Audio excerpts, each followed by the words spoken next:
That's a long walk. So thank you all for all being here today, and a special thank you to President Biden for coming back home, and I say home for real, for a visit.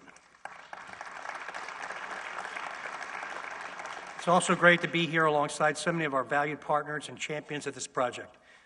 Department of Energy Secretary Granholm, Governor Josh Shapiro, Senator Bob Casey, Senator John Fetterman, and Representative Brendan Boyle.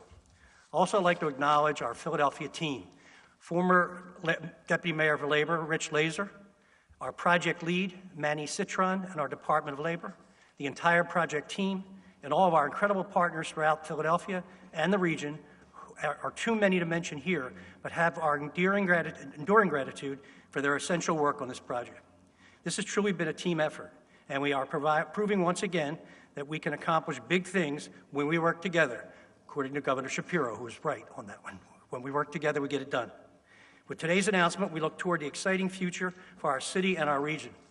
Like many places in our country, Philadelphia is faced with the challenges presented by our transitioning economy and a climate crisis that is already putting pressure on our aging infrastructure and working class and low-income residents.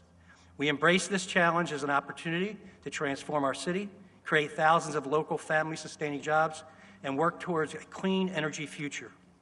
Over the next decade, we have a once-in-a-generation opportunity to see that our current energy workers are part of a just transition to the new energy economy and ensure that the next generation of workers gets a chance to participate in the future of energy right here in Philadelphia.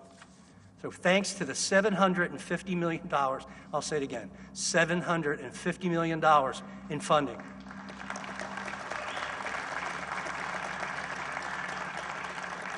The Mach 2 Mid-Atlantic Clean Hydrogen Hub. Philadelphia is moving closer to our vision of a city with opportunity for all, where zip code, socioeconomic status, and identity are not determinants of success. And as this project progresses, we will ensure that our work delivers measurable benefits to our communities, supports our world-class unions and building trades, and provides opportunities for Philadelphians from every neighborhood to get involved and build a better future for their families. I want to thank the President again for his ongoing support of our city and of our region. I love Bidenomics. It's prioritizing working people by growing our economy from the middle out and the bottom up, not from the top down, providing opportunity for Americans everywhere. We share this vision, and the City of Philadelphia is committed to building a future where all residents have clean, healthy, and safe energy and economic opportunities that are accessible to all. We would not be able to do this work without federal investment, and we look forward to seeing the benefits for years and decades to come. I'm so glad everyone is here today. I'm so glad we're at an industrial site like this that has employed many, many thousands of people for so many years, and it's going to be reinvigorated along with all of our opportunities for a bright future. God bless you all, and let's get to work. Please welcome U.S. Representative Brendan Boyle.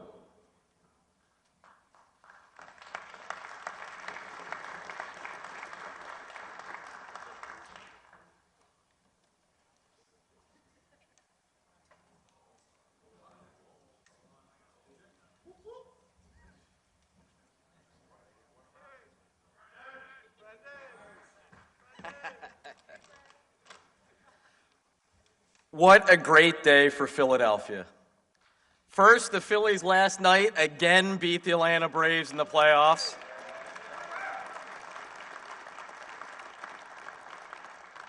And now here we are in the heart of my district here in Philadelphia to welcome back the President of the United States to announce a $750 million investment that will create over 20,000 jobs right here in our area.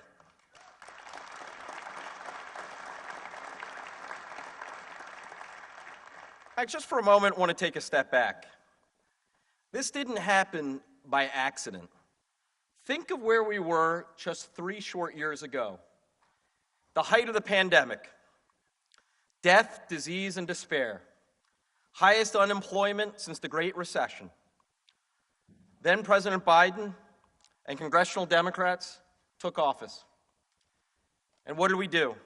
We got to work for the American people. The American Rescue Plan, the CHIPS and Science Act, the Inflation Reduction Act, and the funding for why we're here, what was in the Bipartisan Infrastructure Bill. That is what has made our recovery happen. When you look all around the world, they are still struggling to recover from the pandemic. Here in America, the greatest job creation of any single presidential term in American history. Thank you, President Biden.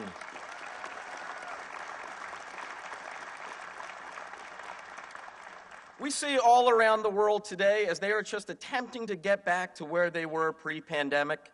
We've already caught up and are surging ahead. But it's one thing to recover, it's another thing to build for the future. We've done one and are now doing another. That's what being here is all about. And you know, when I talk about the 20,000 jobs that are being created, thanks in part to this federal investment, almost all of them are union jobs.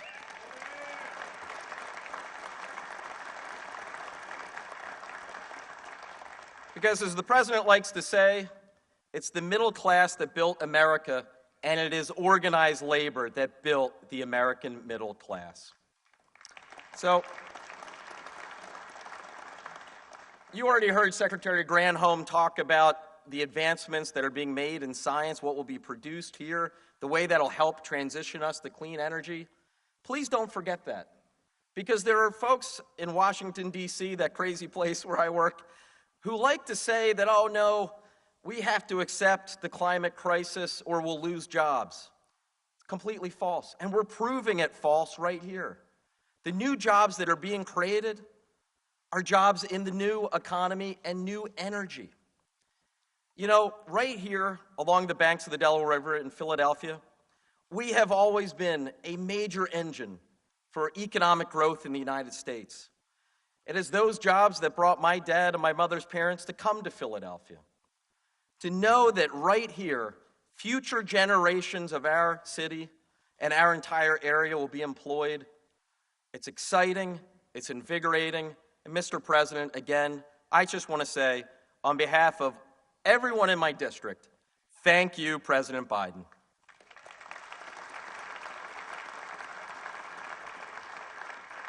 Please welcome U.S. Senator Bob Casey.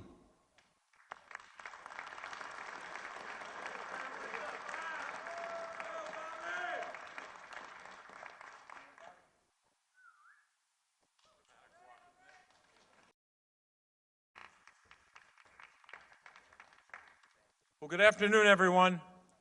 I'm one of the last speakers until you get to the President and the Governor and so many others, but I'm honored to be here today to talk about two things: union jobs and a clean energy future. That's why we're here to gather today, to celebrate this investment in the people of southeastern Pennsylvania and beyond, throughout this whole region and throughout our state. So we're grateful for this. And I want to thank the President for his work in passing the infrastructure bill, a law that I voted for proudly. We didn't get votes from too many people on the other side, but I'll leave that for someone else to count up the votes. But I'm damn proud I voted for the Infrastructure Investment and Jobs Act. So we're honored to be here today with President Biden. We're honored that Governor Shapiro is here and Secretary Granholm, Mayor Kenney, and the members of Congress, Brendan Boyle, who preceded me. But I also want to thank the men and women of organized labor who are here. Thank you for being here today. Thanks for your work, and give yourselves and your unions a round of applause.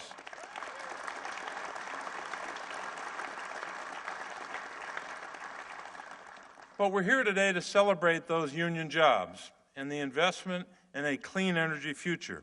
Thanks to this infrastructure law, this region, the Philadelphia region, southeastern Pennsylvania, won a highly competitive award to create the Mid-Atlantic Clean Energy Hub, to generate hydrogen from renewable and nuclear energy. This is a good day for this region. It's a good day for the men and women of organized labor to celebrate the high-skilled workforce that is here in southeastern Pennsylvania. So it's a good day for Pennsylvania. It's also a good day for the region beyond Pennsylvania, and it's a really good day for the United States of America. Thanks for making it possible, you the workers who made this possible. Thanks very much. Please welcome Pennsylvania Governor Josh Shapiro.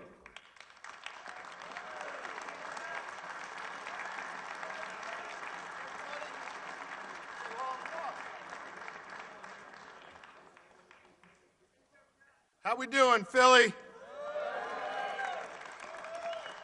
So listen, I know it's a challenging moment right now overseas, and I know it's a challenging moment right here in our beloved city.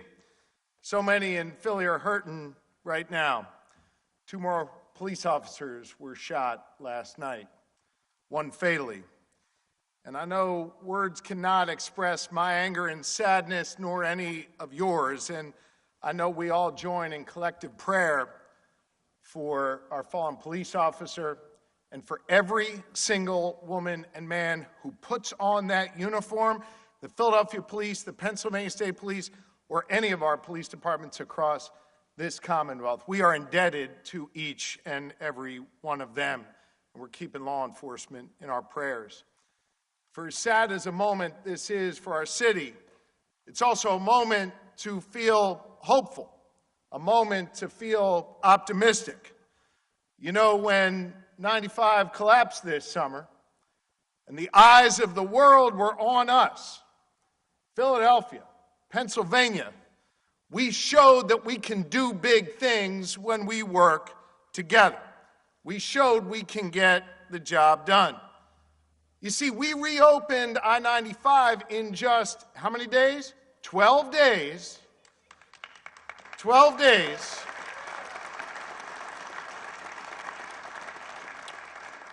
We did that, I think, fundamentally for 2 reasons.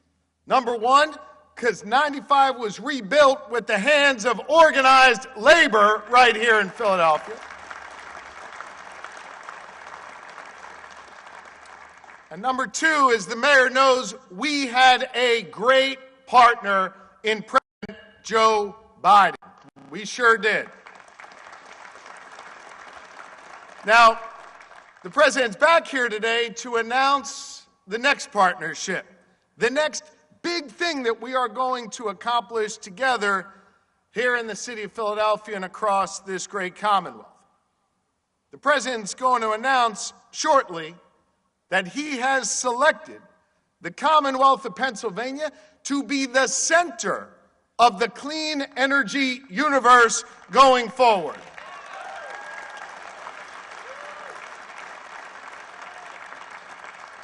And hear me on this, I'm competitive as hell, and there aren't many states that are part of this, but Pennsylvania is the only state in the nation to secure 2 regional hydrogen hubs, 2 of them right here in the Commonwealth. Our team worked incredibly hard on that. We're so proud of them, and we couldn't be more grateful to Senator Casey and our entire federal delegation for leading this forward. Look, grit and ingenuity, toughness, that helped Pennsylvania build this nation. It helped Pennsylvania rebuild I-95 in just 12 days. And it will now lead the next chapter in our American story around innovation and opportunity and clean energy right here in the Commonwealth for our nation.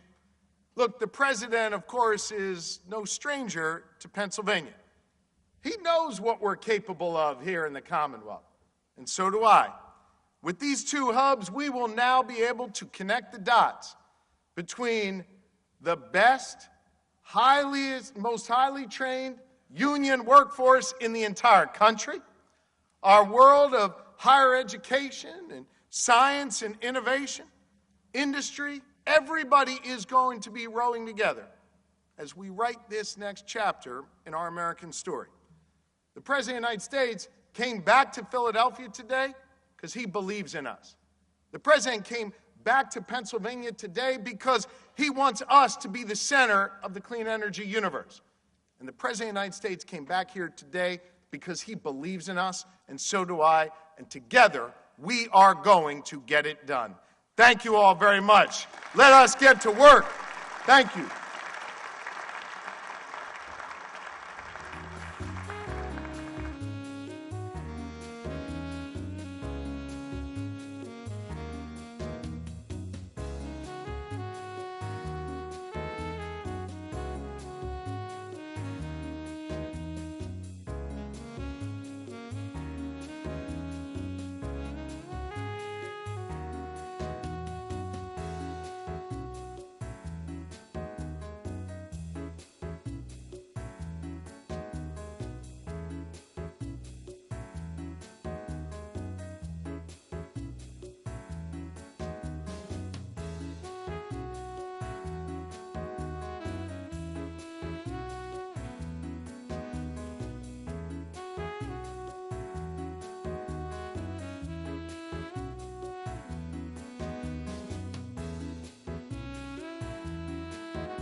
Please welcome the business manager for the Philadelphia Building and Construction Trades Council, Ryan Boyer.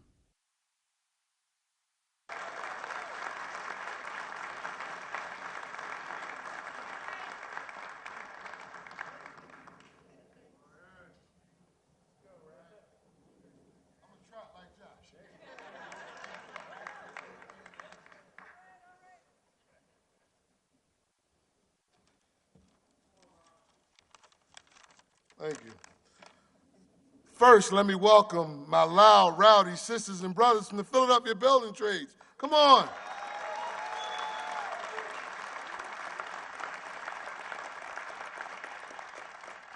I'm honored and privileged to be here today to present the most labor-friendly president in the history of the United States of America, our president, Joe Biden. Joe Biden has prioritized the needs of working families, union families, more than any other president in the history of our nation. Against significant opposition, Joe Biden advanced and signed the biggest infrastructure package in our generation. Literally billions of dollars of investments in our roads, bridges, schools, and all of our communities will benefit from this for thousands of good-paying union jobs, Anthony Gallagher.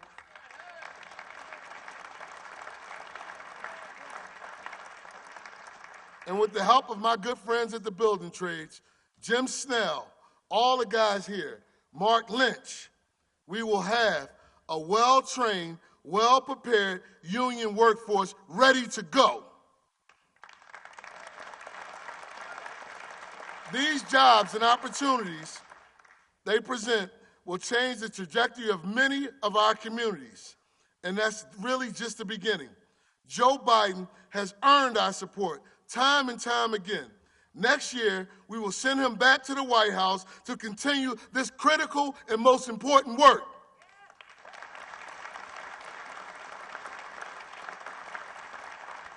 Josh says he's competitive. Boy, you don't know about North Philadelphia competitiveness. And for us, in the whole city and the whole region, there is really no alternative. It's either Joe Biden or we go to hell in the handbasket. Ladies and gentlemen, brothers and sisters, please join me in welcoming our friend, our Pennsylvania. He comes to us all the time, so give him a warm Pennsylvania welcome to the President of the United States, President Joe Biden.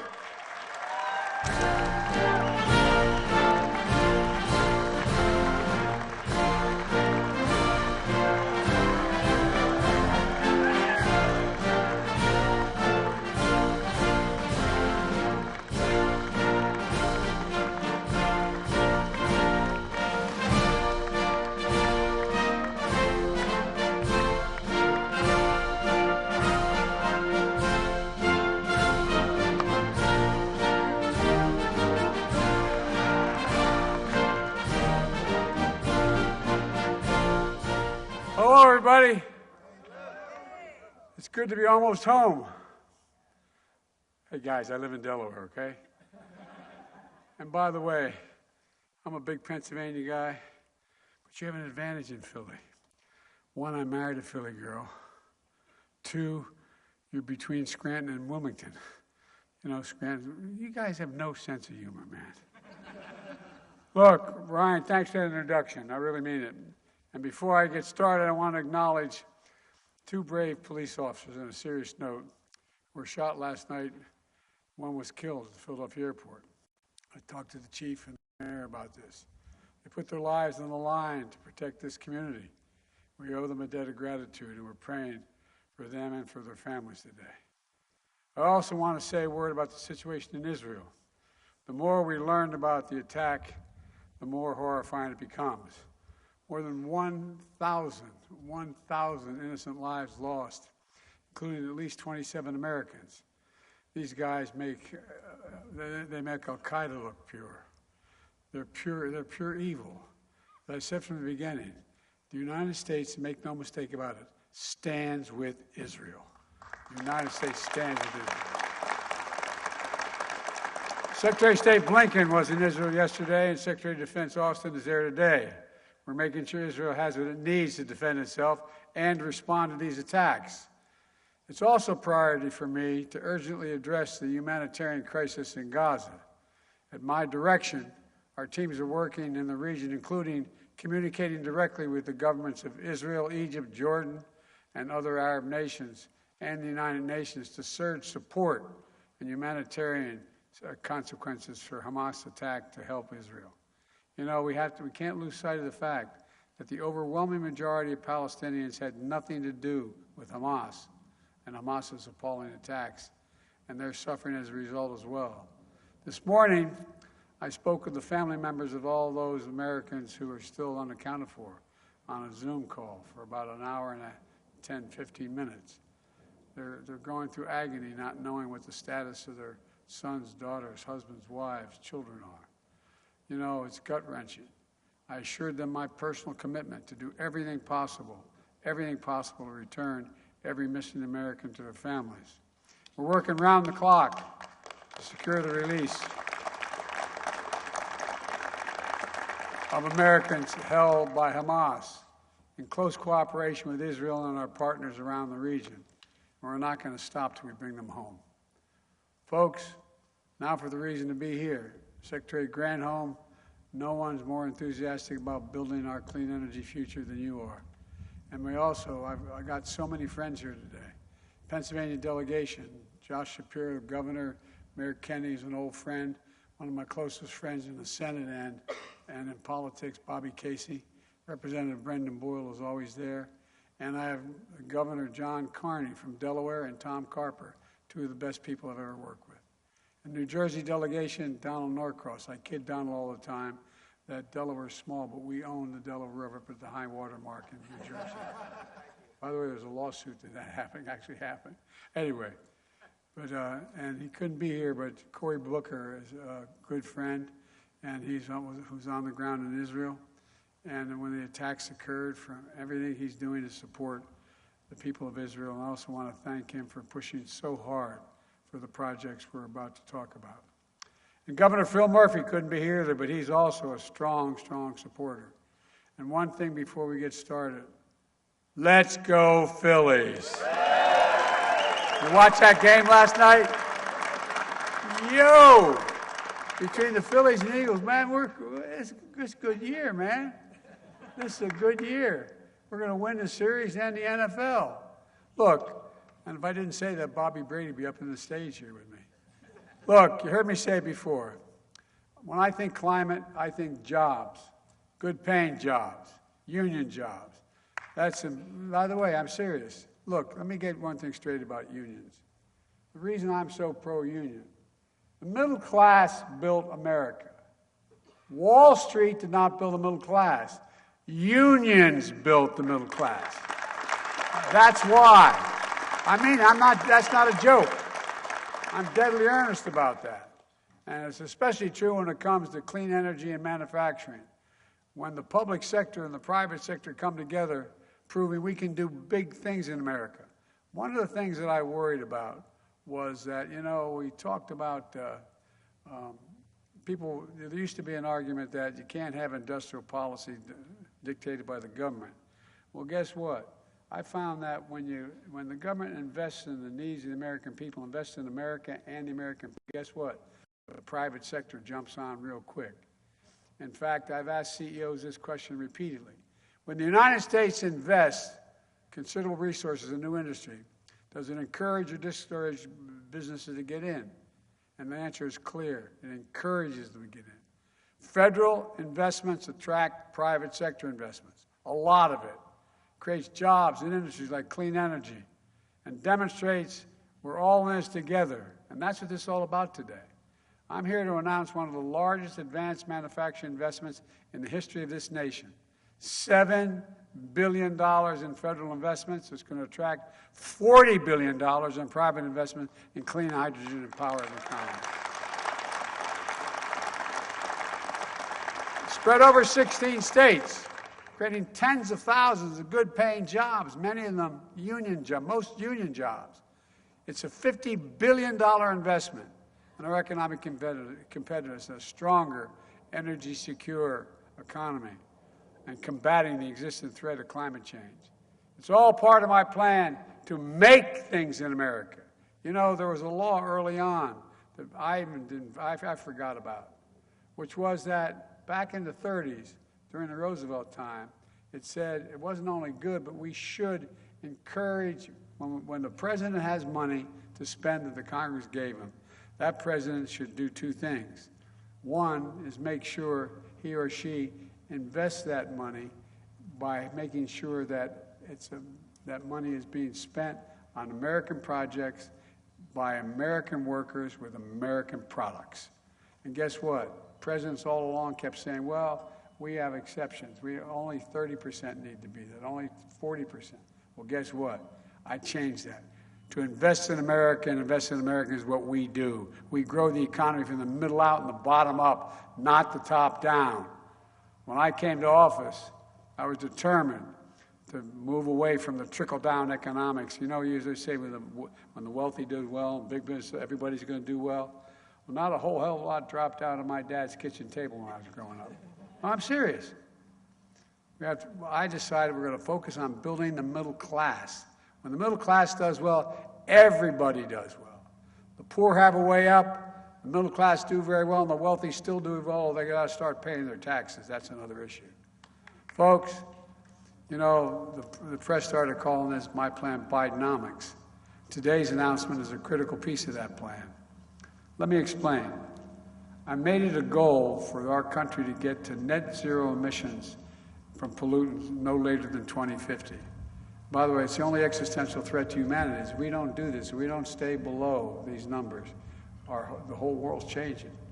Our kids are going to be, and our grandkids are going to be, anyway, I don't want to even think about it.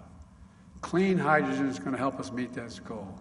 When it comes to charging our cars or powering our homes, all we need is clean electricity to power, to get from solar and wind. That's just fine, and we're doing that. And we're getting close to meeting that goal. But when it comes to manufacturing things like steel, aluminum, and other materials, factories need to process materials at over 1,000 degrees Fahrenheit to get that done. You need to burn fuel to get that done. You can't get it done with wind and solar projects. You cannot generate that much energy. That's where hydrogen comes in. Hydrogen can power industries like the production of steel and aluminum. It can transfer, and it's going to end up changing our transportation system, like trucks, rail, planes. Clean hydrogen produces energy resources like wind and solar. That lets us get to this place without putting more carbon in the atmosphere. You know, when I put that forward, they said we couldn't do anything bipartisanly in the Congress. Well, I introduced the Bipartisan Infrastructure Bill. It got passed. It got passed, even though we only had a couple votes extra in the Senate. And it contained funding to harness the benefits of hydrogen and encourage states and industries to join together to create things called hydrogen hubs. And folks, those hubs are about people coming together across state lines, across industries, across political parties to build a stronger, more sustainable economy and to rebuild our communities. The hub is in the Middle Atlantic region. It's made up of 17 sites spanning southeastern Pennsylvania, Delaware, and New Jersey. And the hubs are existing infrastructure supporting oil industry and oil pipelines and refineries and repurpose and regenerate, store, transport, and use clean hydrogen instead.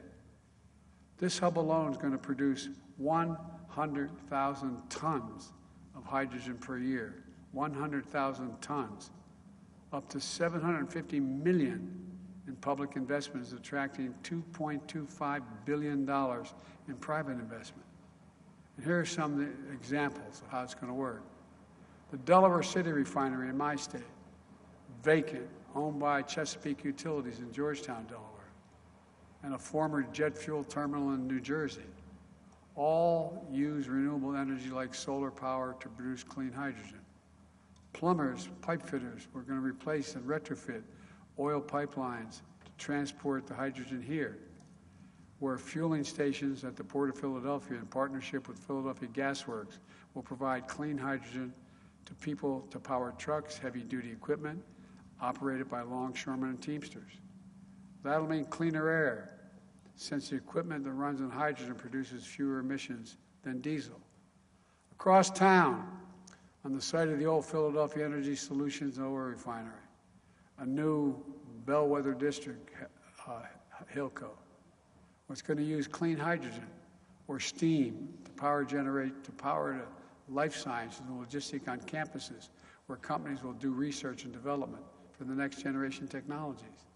The city of Philadelphia and Southern Pennsylvania Transportation Authority are going to use clean hydrogen to power their heavy-duty vehicle fleets like street sweepers, garbage trucks, fuel cells, and electronic buses.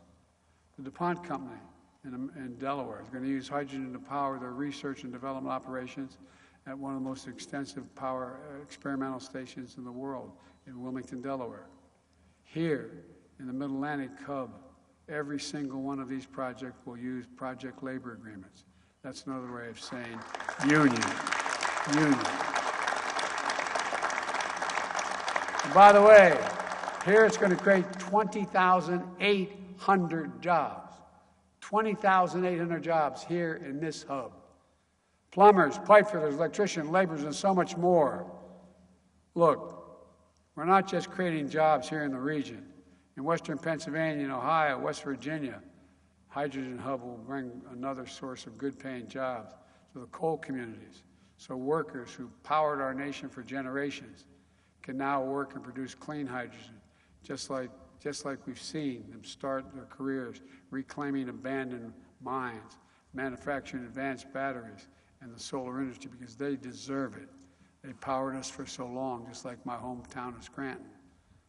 The same communities that were once thriving coal mining and power plant towns will now be the center of our new clean energy economy. We're restoring hope and opportunity and dignity along the way.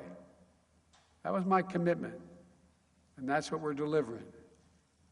We're doing the same thing at a hub in the Midwest, a hub in California, and another hub in the Dakotas and Minnesota. All across the country, from coast to coast, in the heartland, we're building a clean energy future here in America, not somewhere else.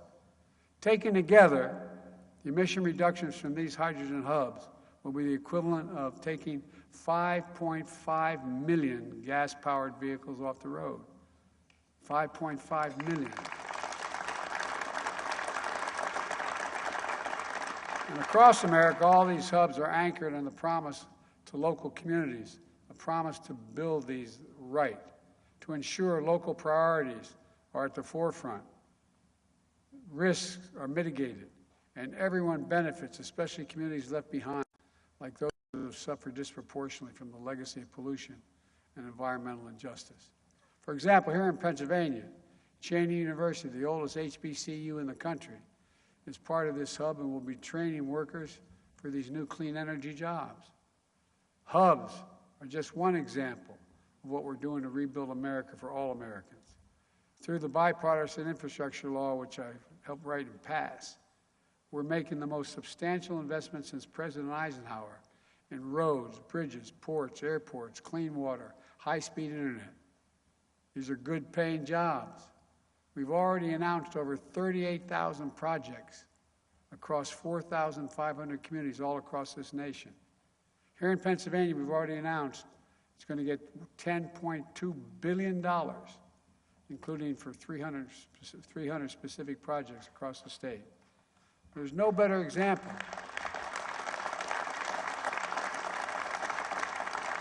There's no better example of how we're rebuilding America, doing big things right here in Philly, where union labor, a great team effort to get I-95 back up and running in just 12 days with the help of the governor after a section of that highway collapsed.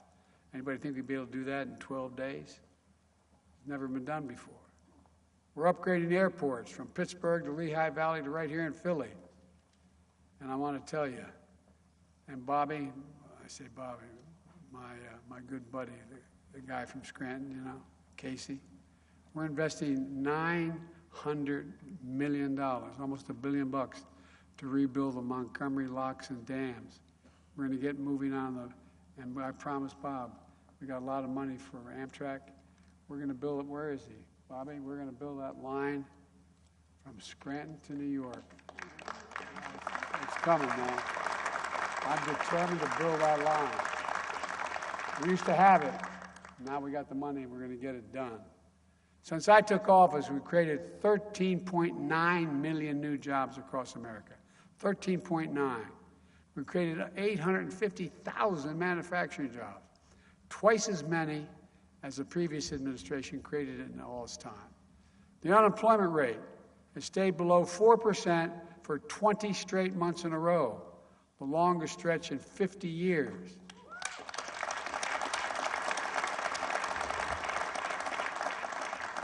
We've achieved a 70-year low in unemployment rate for women. We've seen record low unemployment for African Americans and Hispanic workers and people with disabilities. This is everybody, not just a few people. This is everybody. And by the way, the data shows we have the highest share of working-age Americans in the workforce in 20 years. And inflation is coming down. It's down 60% since last summer. Core inflation is the lowest level in 2 years, and now we have the lowest inflation rate of any G7, any major industrial country in the world. We're creating good jobs in communities. We have more to do. We're creating good jobs in communities across the country, including in places that have been left behind for too long because factories shut down, towns were hollowed out, and jobs were moved, and people lost their sense of pride. Hold a second. Think about it. How many small towns you know in Pennsylvania and all across the Midwest where there was a factory that for 30, 40 years, people were able to work and have a good, decent salary, live a middle-class life.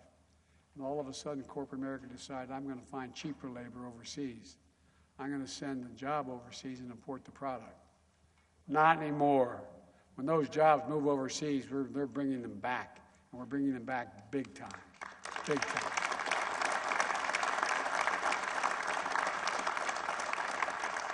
And by the way, I mean it. Think of the pride. You know, you lived in a neighborhood. You lived in a small town. Your father, your grandfather, you're able to make it. And all of a sudden, there's nothing left. Kid comes to you and says, I got a good education, Mom, but I can't live here anymore. There's no jobs. We're going to restore their pride as well. Under Bidenomics, you don't have to leave home or your family to get a good job. Under Bidenomics, we're investing in industries of the future so that the future is made in America. Made in America. And folks, we're just getting started. My Investing in American agenda has led to manufacturing boom and attracting over $500 billion. $500 billion in private investment in 2.5 years. And in manufacturing and the industries of the future. Spending on factory construction has doubled in the last 2 years after growing only 2% under my predecessor. And now, instead of exporting American jobs, we're creating American jobs and exporting American products. I really mean it. Think about, I know this sounds boring, but I really mean it. And that's good for everybody. Let me close with this. I came to office determined to get this country up again. So we could face the existential threat of climate and still grow, to fundamentally change our economy, and to transition this country to a clean energy future.